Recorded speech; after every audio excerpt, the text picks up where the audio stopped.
मध्य प्रदेश की बात कर लेते हैं क्योंकि 230 सीटों पर कल नतीजे आने वाले हैं। बीजेपी कांग्रेस में यहां पर है मुख्य मुकाबला। एग्जिट पोल में कांग्रेस से आगे निकलती हुई बीजेपी नजर आ रही है। हालांकि मुकाबला बेहद ज्यादा कड़ा, लेकिन आखिरकार मध्य प्रदेश का फैसला क्या होता है वो देखना बहुत ज्यादा अहम होगा। क्या मामा यहां फिर से आएंगे या बीजेपी की तरफ से कोई और चेहरा? सबसे बड़ी बात कि कमलनाथ भी पूरी तरीके से यहां पर दांव ठोक रहे हैं, लेकिन अब आखिरकार जनता ने किसके पक्ष में फैसला सुनाया है वो देखना अहम। एग्जिट पोल की बात करें तो ये बताते हैं कि यहां पर बीजेपी एज में है। सुपर एग्जिट पोल जरा आप देख लीजिए। आज तक एक्सिस माई इंडिया की तरफ से बीजेपी को 140 से 162 सीटें जाती हुई नजर आ रही है। कांग्रेस के खाते में 68 से 90, अदर्स 0 से 3, इंडिया टीवी सीएनएक्स 140 से 159 बीजेपी को, कांग्रेस को 70 से 89, अदर्स के खाते में 0 से 2, एबीसी वोटर 94 से 114 बीजेपी, 71 से 91 कांग्रेस, 9 से 19 अदर्स। इसके अलावा न्यूज 24 चाणक्य की तरफ से बीजेपी को 151 सीटें जाती हुई दिख रही हैं। कांग्रेस को 74, अदर्स को 5, टीवी 9 पोलस्टार्ट 106 से 116 बीजेपी, कांग्रेस 111 से 121, अदर्स के खाते में 0 से 6। इसी तरीके से न्यूज 18 जन की बात 112 सीटें बीजेपी यहां पर लेती हुई नजर आ रही है, 113 सीटें कांग्रेस, अदर्स के खाते में 5 सीटें। रिपब्लिक टीवी मैट्रिक्स की तरफ से 118 से 130 बीजेपी, 97 से 107 कांग्रेस, 0 से 2 अदर्स। दैनिक भास्कर ने 95 से 115 बीजेपी, 105 से 120 कांग्रेस और 0 अदर्स के लिए अनुमान जाहिर किया है। ऑन एन एवरेज 230 सीटों पर बीजेपी 126, कांग्रेस 95, अदर्स के खाते में 9, यानी कि इन सुपर एग्जिट पोल के अनुसार एमपी की जनता के लिए लाडली बीजेपी ही नजर आ रही है और इसके लिए बीजेपी के तमाम जो योजनाएं हैं वो बताई जा रही है। लेकिन कांग्रेस खेमे के अपने दावे, बीजेपी के अपने दावे, ये एग्जिट पोल क्या एग्जैक्ट में तब्दील होंगे वो देखना बहुत ज्यादा दिलचस्प।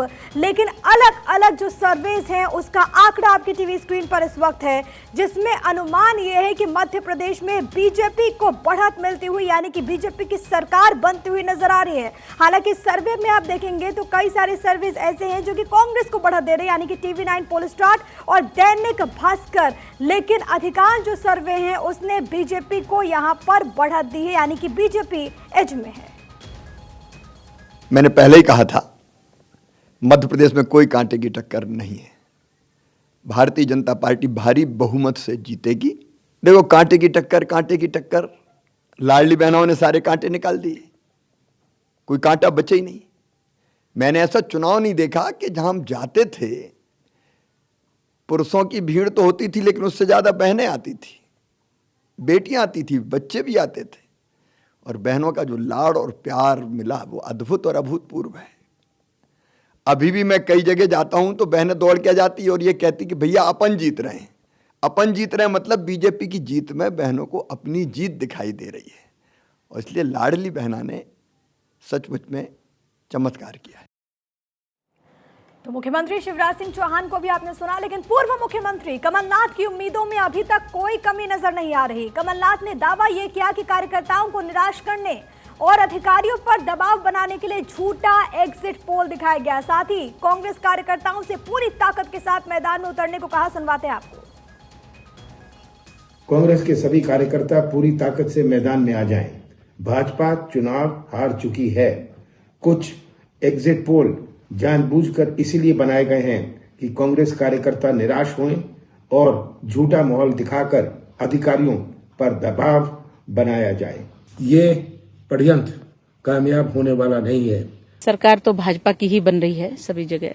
ये जनता ने अपना मत स्पष्ट किया है। टक्कर तो होती है, जो चुनाव हैं उनमें आपस में जब चुनाव लड़ते हैं तो हर व्यक्ति अपना अपना मत अपने जनता के सामने रखता है, अपना अपना विचार, अपने काम जनता के सामने रखता है। तो जनता ने काम देखा है और इसलिए भाजपा जीत रही है, क्योंकि भाजपा ने काम किया है केंद्र से लेकर और राज्य तक।